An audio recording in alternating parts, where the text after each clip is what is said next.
want to take you now to Nashville, Tennessee, where police are updating yesterday's shooting at a movie theater. Police shot and killed Vincente Montano after he attacked several people inside a theater with pepper spray and a hatchet. Take a listen.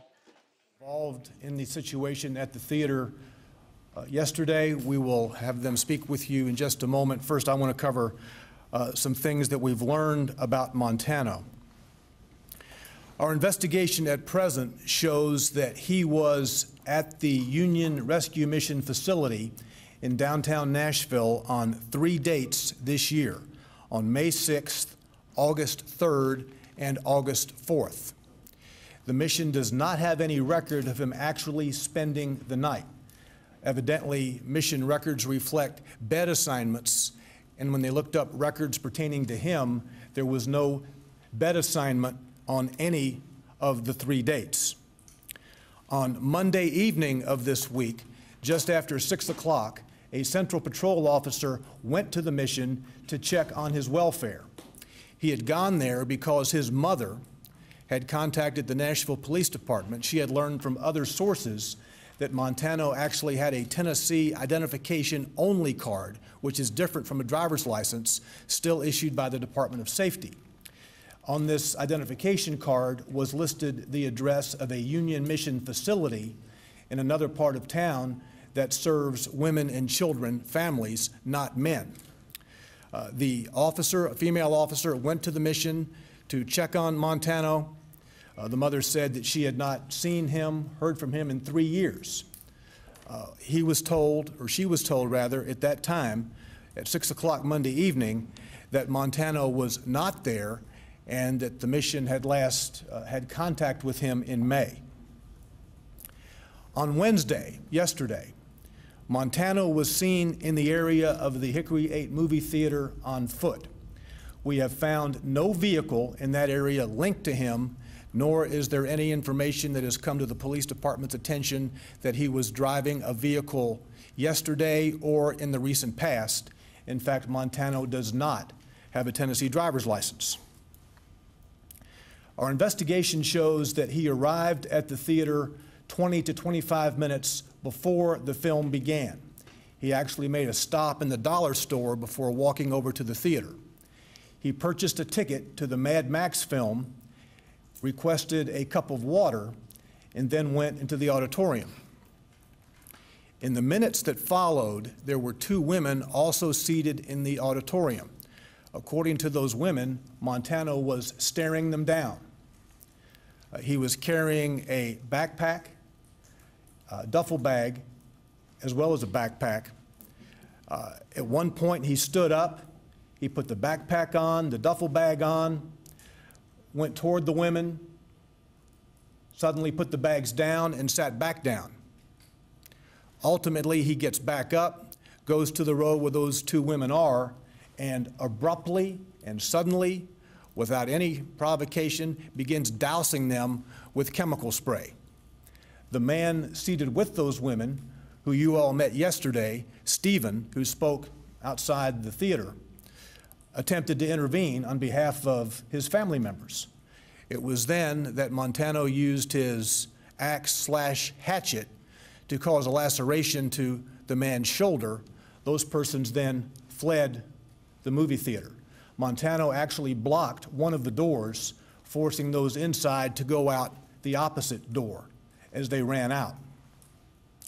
As you know, officers were working a crash nearby. Sergeant Schwanner will talk about that in a moment. Individuals ran to those officers, requested help. Police officers rushed to the scene. Officer Frith will talk to you about his first encounter in just a moment as well. After Officer Frith's encounter and after he backed out, members of our SWAT team entered the theater. At that point, the movie had been stopped by a member of the police department. The film had actually begun when Officer Frith was in the theater, but the film had been stopped by a member of the police department. The theater at that point was dimly lit. The SWAT officers reported that Montano had moved to a position of cover. They gave him repeated commands to surrender himself, which he refused.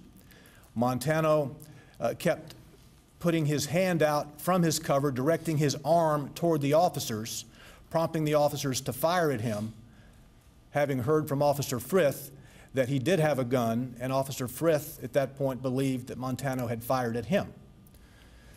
The officers reported, the SWAT officers reported, Montano was also hurling objects at them, including canisters, the canisters of pepper spray.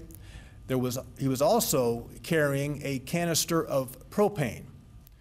Our close examination of that canister of propane shows that it was gashed probably by the axe/hatchet. He also had lighter fluid and a lighter. There is a great possibility that he intended on using this propane canister as some type of an explosive. However, when he gashed it with the cutting instrument, with the hatchet, all of the propane escaped, essentially rendering that propane tank useless as far as an explosive is concerned. The SWAT team members continued to try to bring him into custody. Again, he refused all of their commands. Ultimately, Montano decided to go to the rear door of the theater.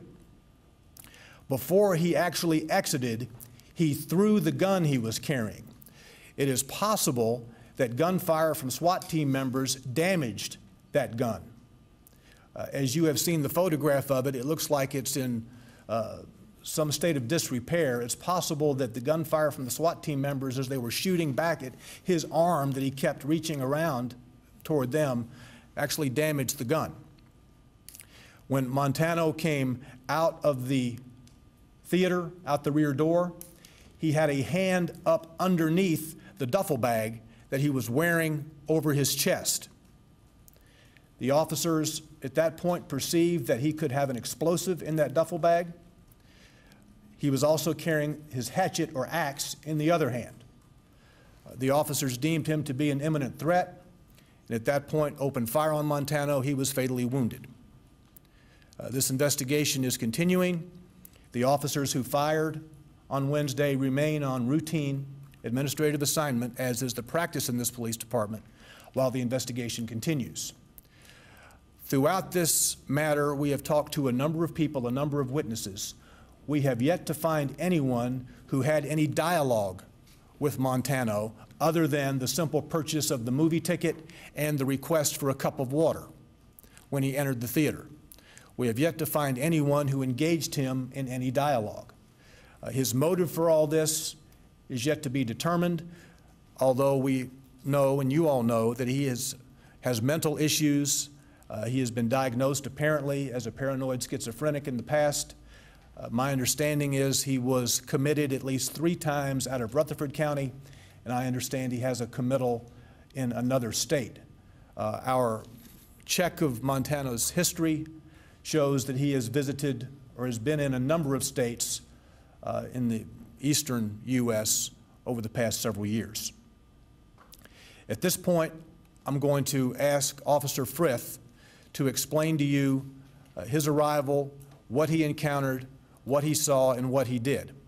I want to remind you that the police department's making an exception to our policy. Officers involved in critical incidents are not subjected to media interaction or involvement while the investigation is taking place. We're going to make an exception today, but questions, if any, will be very limited. And the same goes for Sergeant Swanner. Officer Frith. Good morning. Yesterday, I was working in the area of the Hickory Hollow Mall.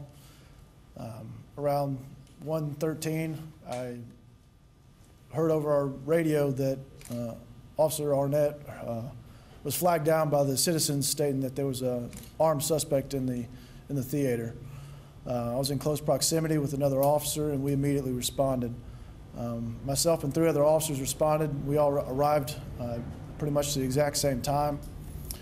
At that point, I noticed there was two citizens that were possibly wounded. Immediately called for an ambulance, and knowing that and gaining the information that the suspect was still inside, immediately proceeded into the theater to actively engage him. We were directed to the theater where he was at, which was Theater 4. We I directed 2 officers to hold security on those 2 doors on the outside of there, and myself and another officer went upstairs into the projection booth where we attempted to visually clear the theater as much as we could. We were unable to identify any civilians or suspects from that vantage point.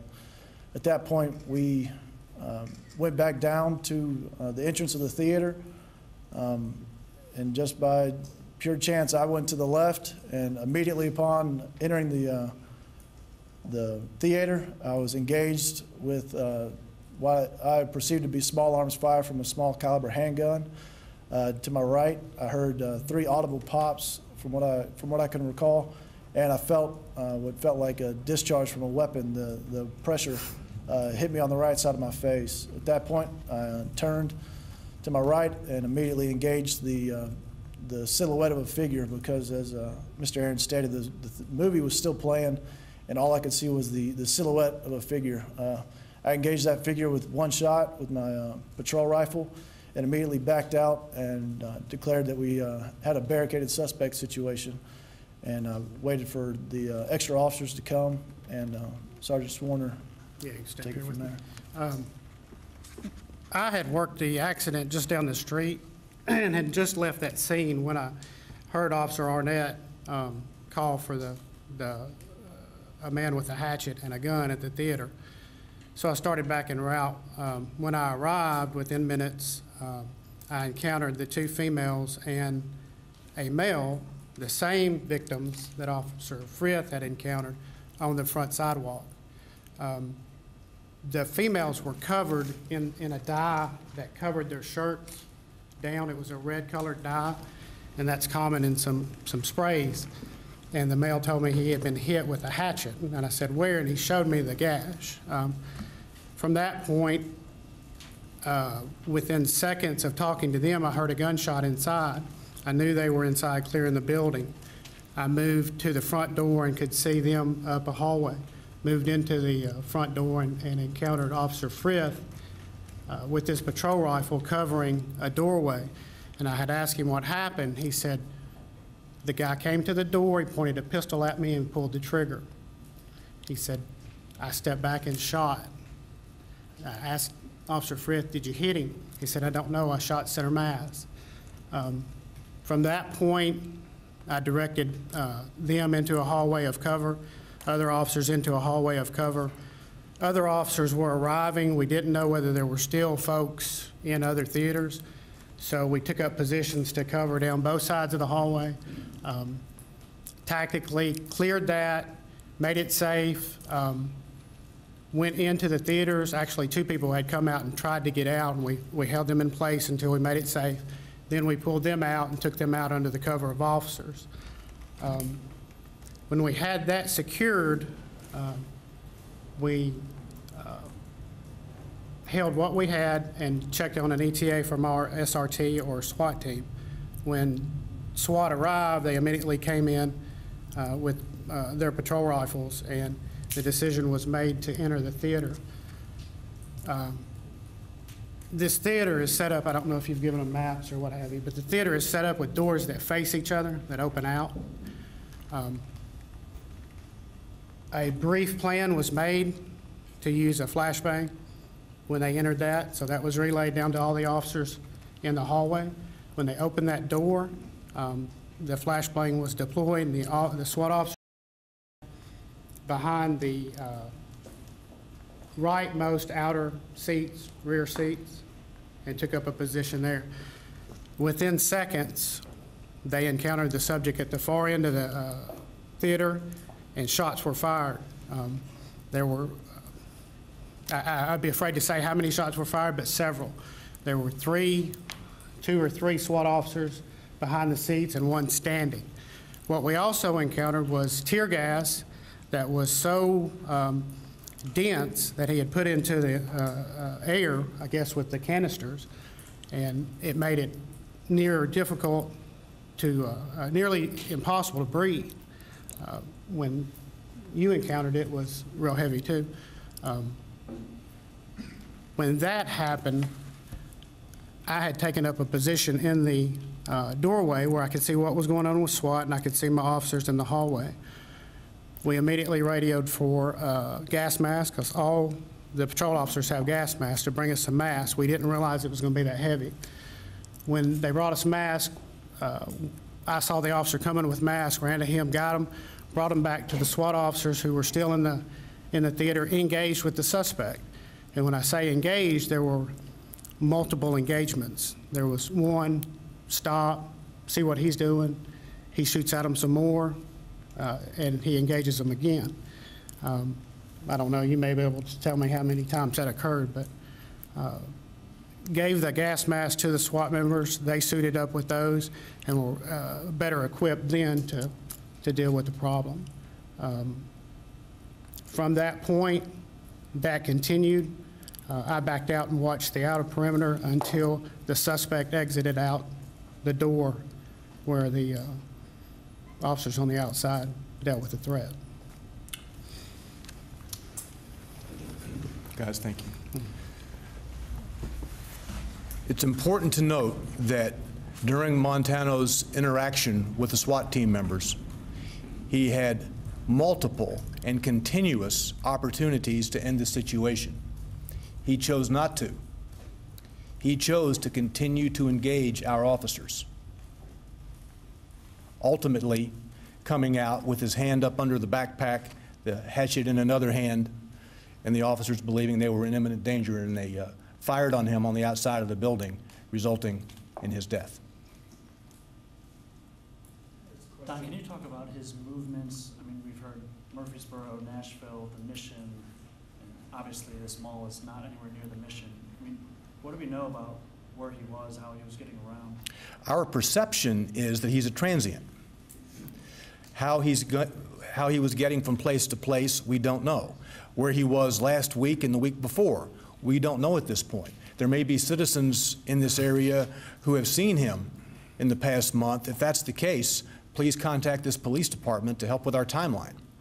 His mother apparently just arrived in Murfreesboro to be with another family member in the past few days, and it was when she arrived back in Murfreesboro. I think she's been working with some other law enforcement agencies, perhaps out of state.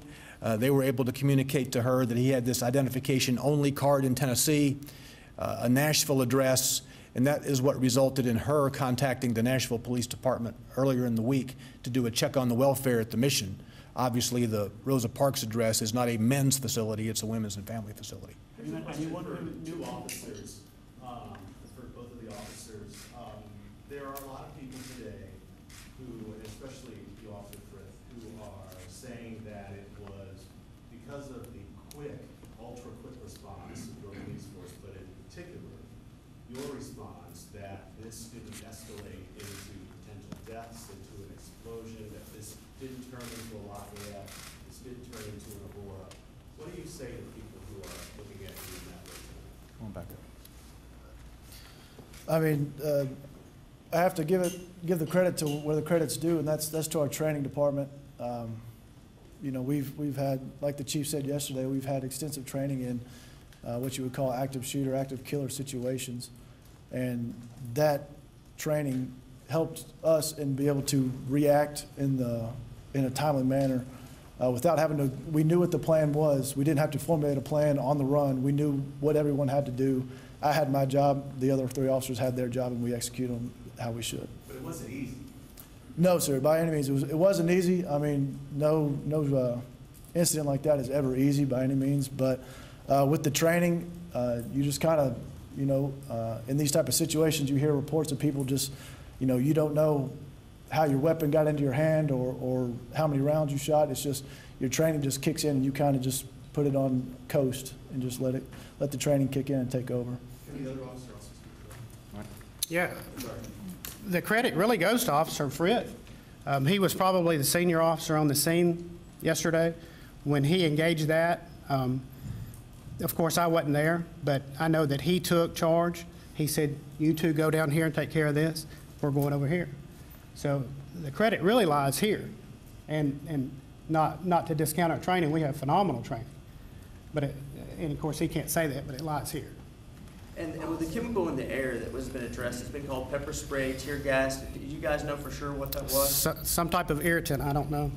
It was very irritating. Another question for the officer. You talked about these types of experiences. Have you had anything like this before, or any use of your weapon before? Talk about that. Not here as a police department. Prior to being in the police department, I was in the Marine Infantry with deployments overseas. So you're just listening now to a press conference of police in Tennessee talking about the movie theater shooting and the dramatic takedown of the suspect who continued to pursue police, both individual police and SWAT teams when they confronted him.